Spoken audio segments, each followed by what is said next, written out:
Thinking about buying a franchise? Then the How to Buy a Franchise show is just for you. Here's your host, Dr. John Hayes. So you were operating Cartridge World, you found franchising, you liked this concept, but at some point you also decided Liberty Tax made sense. How did that happen? Well, I bought the company in 2003. I'm the master franchisee, and the owners were great guys. They were wonderful guys, and they were doing very well. And in 2007, they sold the business, and they sold the business to a hedge fund. So the hedge fund completely brought the company to its knees. Wow. Yeah, so they just choked the company for revenue, profits, anything they could. Didn't invest, didn't advertise, did everything you could do wrong, they basically did. So the company, but the good thing is the company did not break. It took it to its knees. So in end of 2010, I was getting a little nervous. You know, I'm getting a little older. I want to make sure I have my investments spread out a little bit. So I've been following a company called Liberty Tax for most of the life that they've been open.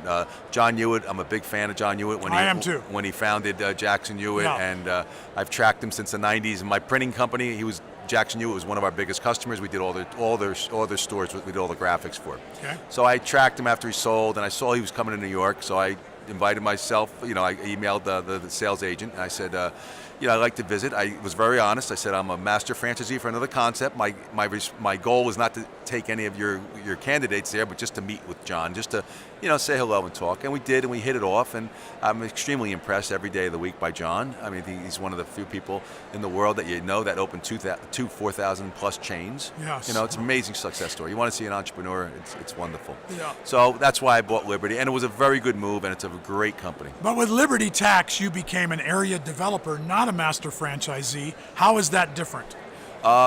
Area developer, you do not have responsibility of the legal or the audit of the franchise disclosure document.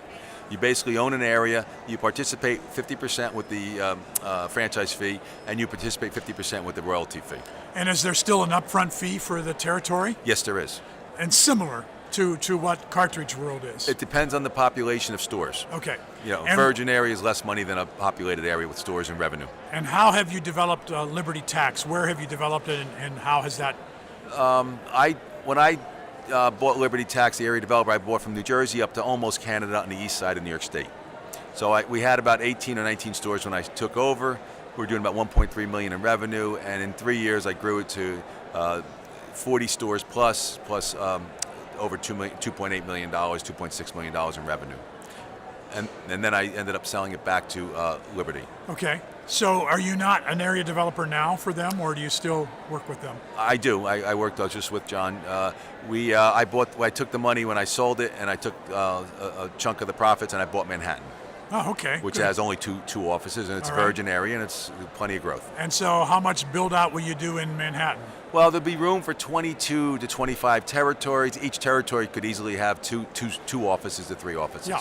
Have you ever operated a Liberty Tax? I have not. Okay. It doesn't seem like that's a very difficult business, and it's a seasonal business, and it's a business that everybody has to have once a year. That's right. You need to use that service. And how does that work for the franchisee? What do they do when it's not tax season? What they do when it's not tax season is they either close their stores and just have somebody answering the phone 1 day a week, which is the required amount, or they have somebody else sublease them. They might put when gold for cash was popular, they would take it over for 6 months or 8 months. But it's as profitable not to have it open and not to pay the utility, and not to have the air conditioning on, all that stuff, or pay labor, as it is to keep it open in some respects. Yeah. John goes through the details in his seminar. I'm sure he does. John has an ebook on Amazon.com.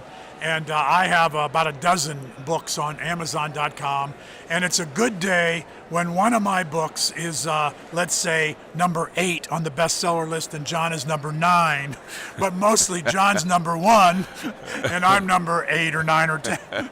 So I know I was the CEO of Homevestors many years ago. We buy ugly houses, and John's daughter was my franchisee. and a wonderful business mind and a wonderful young lady. And she and her husband were involved in our business, plus a couple of other franchises. You would expect a Hewitt to be involved in a number of franchises. And so I don't know John personally, but I always track what he's doing, and I'm a great admirer and a fan of what he's done. So am I. So a lot of people. Yeah, I've known the Jackson Hewitt people. I never knew John, but I knew people who sold those franchises. I've been in franchising since 1979. So in the 80s, I got to know the Jackson Hewitt people. Yep. So a wonderful concept. Thank you for listening to How to Buy a Franchise Show. If you want immediate assistance, visit howtobuyafranchise.com to contact Dr. John Hayes for a free consultation.